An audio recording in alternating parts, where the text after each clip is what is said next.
On this episode of ResiWeek, we talk about selling better speakers, CEDIA breaks new ground on their new HQ, and a Nest Secure review. All this and more on this episode of ResiWeek. The network for the AV industry. What are you listening to? This is AV. This is AVNation. This is AVNation. This is ResiWeek, episode 93, Reading Your Clients. Support for AVNation is brought to you by Harman International and by SDVOE, the platform for networked AV. Welcome to ResiWeek. This is your weekly wrap-up of all the latest news and stories for the residential AV industry. I'm your host, Matt D. Scott for AVNation.tv. And today I'm pleased to be joined by Mark Corbin. He is the VP of Distribution Markets for Vanco. How are you, sir?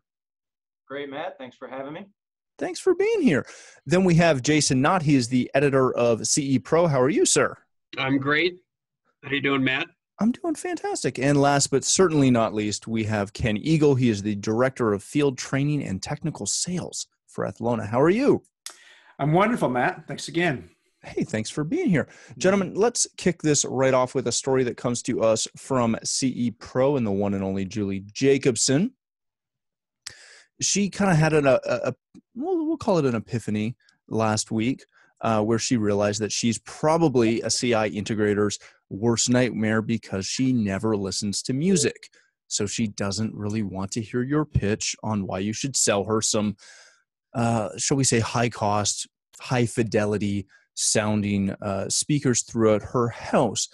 It seemed that the UK distributor, Custom AV Distribution Limited, has recently wrote a blog about this, about where essentially when an installer or an integrator tries to sell better sound, it usually leads to the blunt reply of, I don't need to hear more detail. I won't be sitting down listening in a critical way. I really don't care. I just want some good background music. She goes on to kind of frame that story a little bit and talk about the ways in which you need to change that conversation to get it more into something that your clients will understand. Jason, I wanted to start with you on this one. As clients' needs are changing, how much do we need to change the way we go about having these sales conversations? Because not everyone is, looking for that super high-end, high-reference multi-room audio solution. Most people are more than satisfied with Sonos or Hios or the builder spec speakers that came with the house that they're living in. Yeah, I think it all comes down to finding that context, as Julie was relating in the story and as that integrator was blogging about. And there aren't a lot of new audio files being made. We all know that, what we used to listen to and how we all adored our stereo systems when we were kids and listened. Now it's, earbuds sound just as good to a lot of people. But my takeaway from this is to focus not necessarily on the audiophile elements of this, but focus more on the fact that there are people who have money and people who are willing to spend on things, not because they're critical listening audiophiles, but because they want to have the best equipment possible. And again, put it into context of what their needs are. And I thought there was some great ideas that that integrator, if anybody hasn't read that blog where he talked about, it makes cooking in the kitchen and washing dishes more fun to have that background music, or you don't have to have the TV at the same incredible volume to be able to hear it. So some good ideas. I always go back to, I think I might have told you this story before. One of my buddies is a really high-end realtor in Los Angeles that sells multi-million-dollar homes to celebrities and et cetera. And he had a home that had a full dedicated theater, and he was so excited about this. It's $1 million room plus. And the very first client that he took to it, they kind of looked in the room, the husband and wife looked in the room and said, well, I guess we can always tear it out and put in a wine cellar. And so he said it was all, then he realized it's all relative to what the customer needs. So That's definitely true. When we look at these situations and these conversations, how much does this go into reading your client and getting that, almost pre-consult of where that client's going to be at, so that whether you can approach it with, say, a 500, just keeping with the ceiling speaker conversation, a $500 a pair, a $1,000 a pair, a $3,000 a pair solution. How much of it goes into learning how to properly read your clients? Well, I think you hit it on the head. That's exactly what it is. Learning how to read your clients so that you know how to sell that. Me personally, there's one thing I can't stand. I can't stand blasting music really loud in one place so that I can hear it better any other place. That's terrible design. So you got to understand how your customers listen in that room and where they're going to spend time. Another thing, I've got 2 teenage daughters, and I love them, but they grew up listening to music off of an iPod. I showed them a CD one time. They didn't even know what it was. Okay, their music comes in digital through earbuds and through a Bluetooth speaker, and that's quality, easy listening to them. That's not how I grew up listening to it. Very different. So, but they live in the same house as I do. So if my clients were to have other members in the home, whether that's kids or extended family staying with them, they're going to participate in that audio experience as well. So you definitely got to know how they're going to respond and ask those questions. It's like preparing dinner. I'm not a chef by any means, but I do understand the difference in quality meat and quality seasoning into a dish. Makes it taste pretty darn good. How would you like if I replaced that with a cheap cut of beef and some brand name ingredients? You don't do that with food. We see companies advertise this all the time. They know their customers want quality food, so they say made with the freshest ingredients we can get, not the old ingredients that you get at a cheaper price. And your music's going to be the same way. Do you want to listen to it really well, or do you want to listen to it on cheap speakers? Well, it's going to depend on how that person's going to, how that experience goes in their house, who's there, who's listening. So you've got to ask those questions up front, and you've got to find out how they're using that system. Very good. Mark, when we look at these situations, do we as an industry need to kind of re-understand and refocus on how we design for spaces? As those, when you factor in the way demographics are changing, the way clients are changing what they're listening to, are we to the point where we truly understand how to do that and to design properly? Or do we need to kind of refocus and relook at how we go about designing these spaces? Yeah, I mean, I think it goes back to kind of what even Ken was talking about, and you guys reached on first. What's the design? What's your customer want? New construction is kind of a no-brainer, right? If you're going into a new construction, we just purchased a speaker company, so we know how it is. You're going to want to hardwire if you have the ability to do that, right? But the ease of quality sound is sometimes gets reflected on these obviously wireless systems, and you got to remember at the same time there's an ease to that when you can't wire a house, or to your point of a cost perspective, you can't afford to wire that house, or it costs too much money to try to wire it while it's already drywalled. So I really think it's preparing your design and your construction of what you meet with your customer and how you lay it out. Ultimately, if you can get the customer to believe in the fact that you can hardline everything and run the wires correctly, I think that's always going to be a better quality sound. There's no doubt about it. But again, this goes into the ease of Wi-Fi music. I mean, you're going to lose the quality, but generations now also look at the ease of things, and that's always going to be a battle. I think that's why there's always going to be 2 solid markets. One market that loves this hardwired copper line system, and other guys that are truly going to want the ease of this simple wireless quality sound. I think at that point, you're almost talking between 2 different people, definitely 2 different clients. Very good. All right, gentlemen, let's move on to a story that comes to us from Residential Systems. On the 9th, technically the 8th of November, CEDIA broke new ground on their new global headquarters. This is a 30,000 square foot facility in Fishers, Indiana. And the building will include sales staff, training facility, an experience center, as well as some rentable tenant space as well.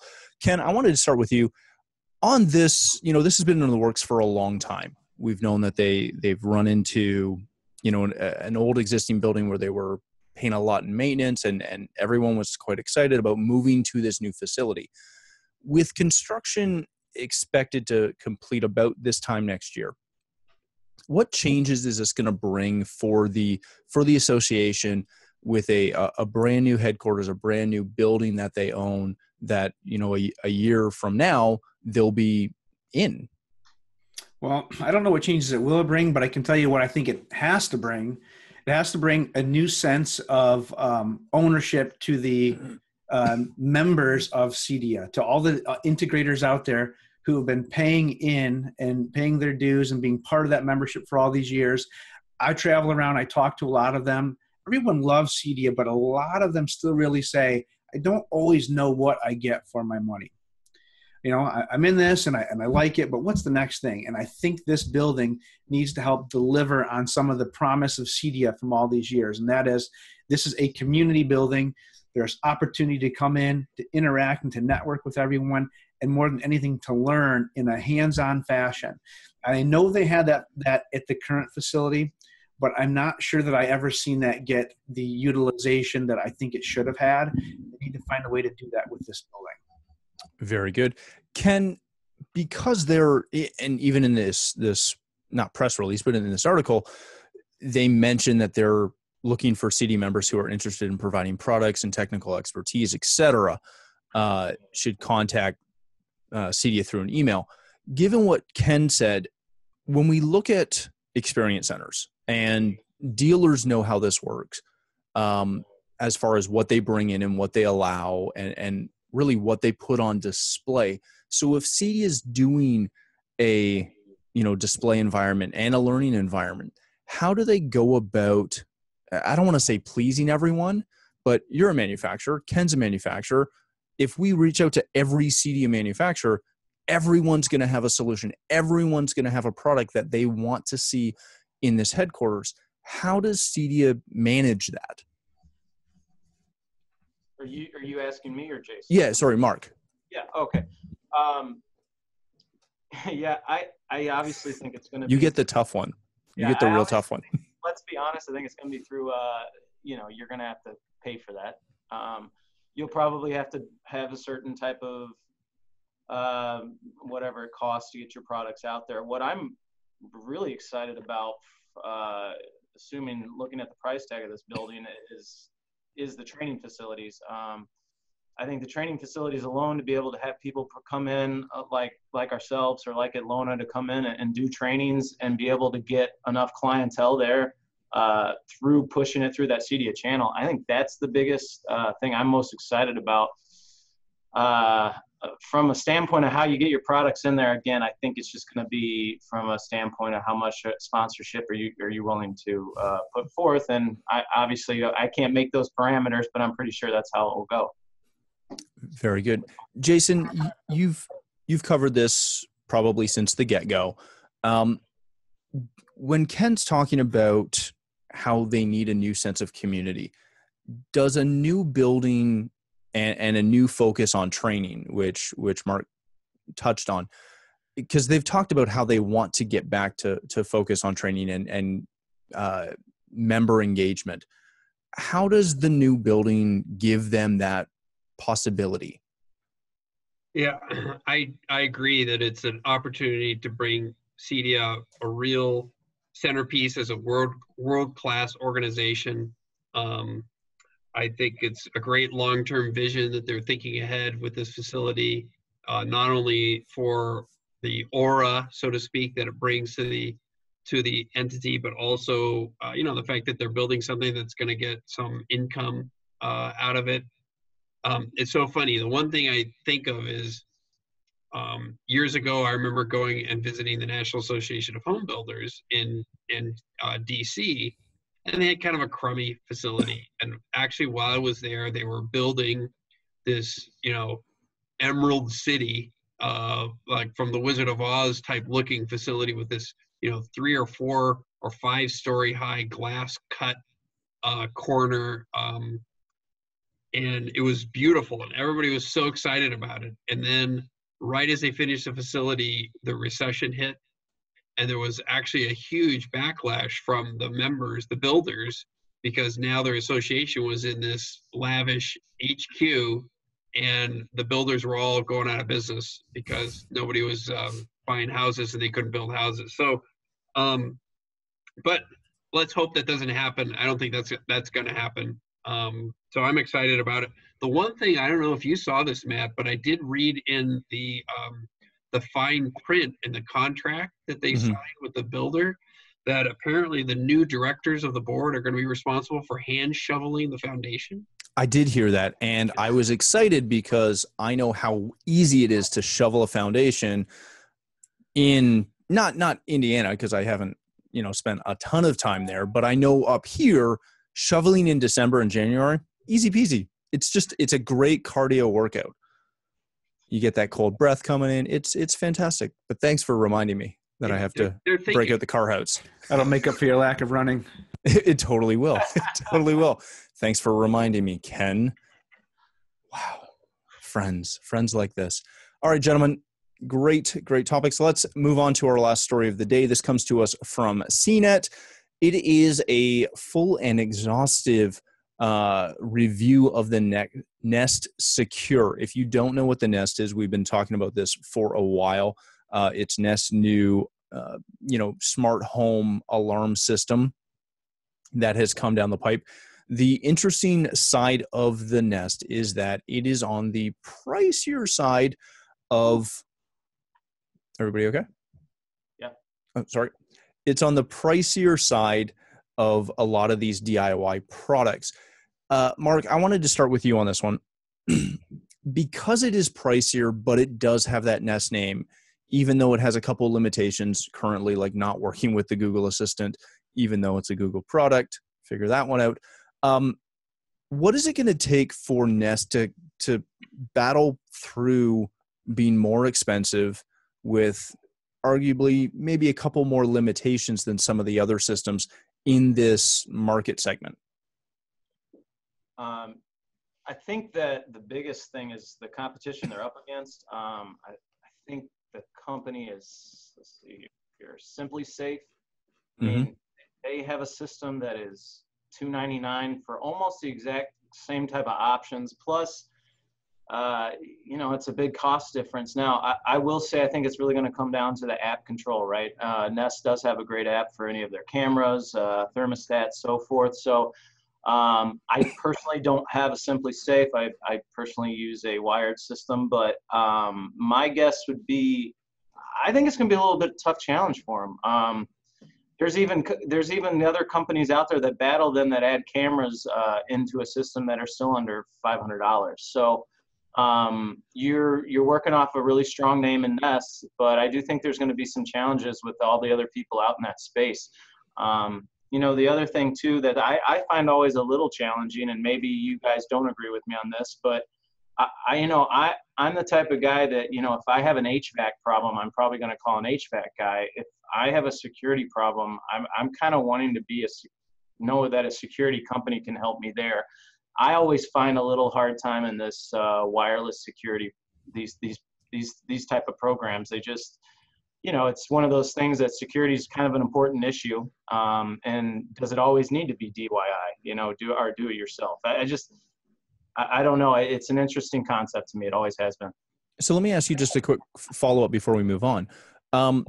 If that is an interesting concept for you and you have a hard time with that, what if it was a security contractor or an AV integrator who sold you the Nest or the Ring or the Honeywell Lyric platform, which is, again, DIY-ish? Yeah, does that make it better? Sure, because then I think I'm not held liable at that point. I mean, I'm not going to be liable on even the installation process if I didn't do something correctly. And that would be my concern with the security market, is that, these guys are trained in security. I am personally not. So I would want someone trained in the security and home invasion to put that in. That's just my opinion, but I don't know. I'm curious, how much does Nest battle that? You know, is that a battle for them, or for any of the companies that do this? Do you guys, I mean, I'm just curious, what do you guys think about that? I mean, any of you use something similar to this right now, or do you guys all have different types of systems? In the past, I've tested out a couple different ones, both wired and older school wireless. But these new ones, like the Nest, I think it's really cool. I go back to the comment you said earlier, where it's kind of going to be a bit app driven.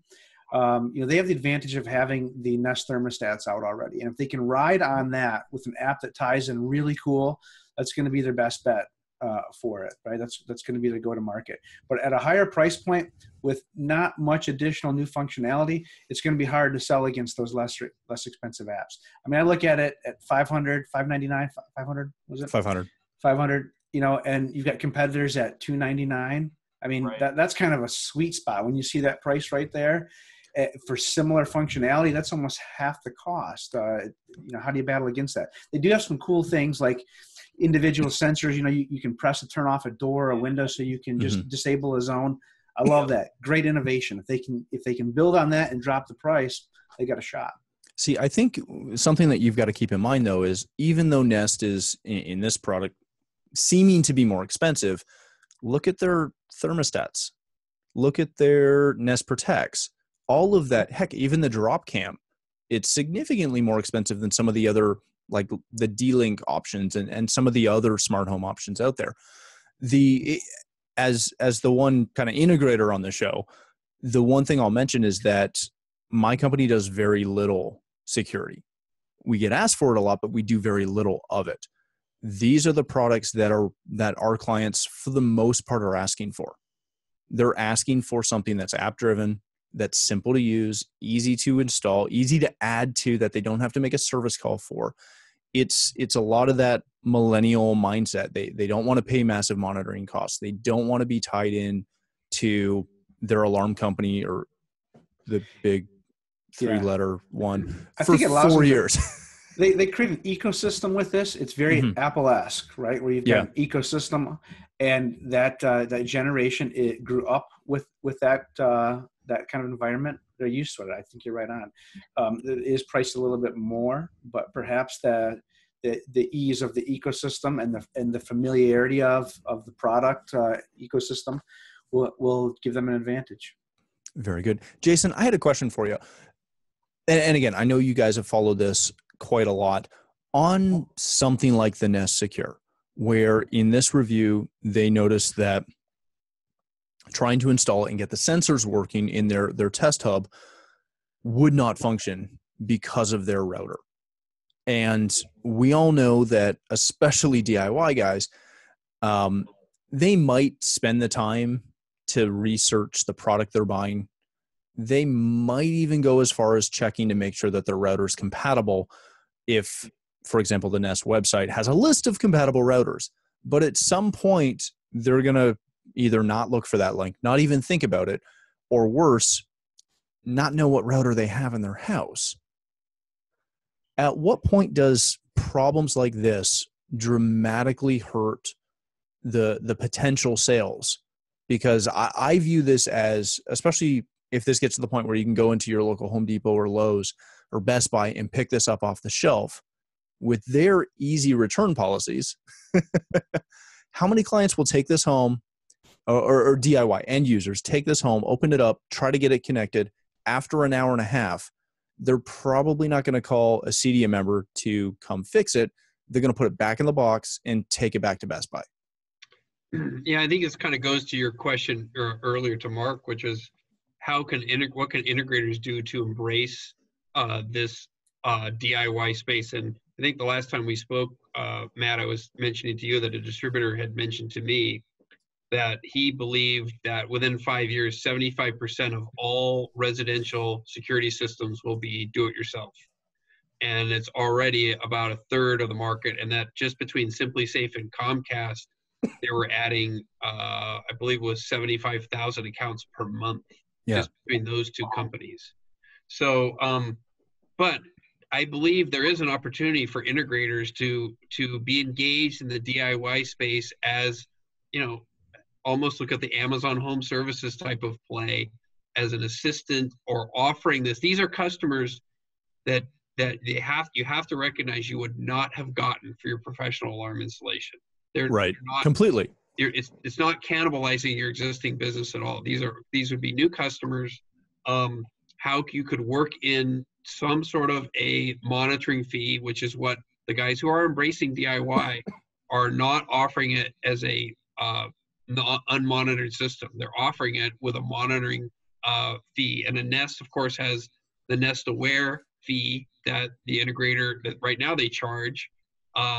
Nest is working on a way for integrators to get involved in that RMR space. I would suspect that this will be added to that. I like the fact that this has an advantage from the other systems that it does connect with the Nest Protect, the smoke detectors, which a lot of those DIY systems completely don't have smoke engaged with them at all. Right. They do have camera, but they have lighting control and stuff like that. But to me, my personal look at it, I as much as I'm enamored with Nest as a thermostat, which I love their thermostats, this kind of looks like a toy. Doesn't it kind of look like a Lego block?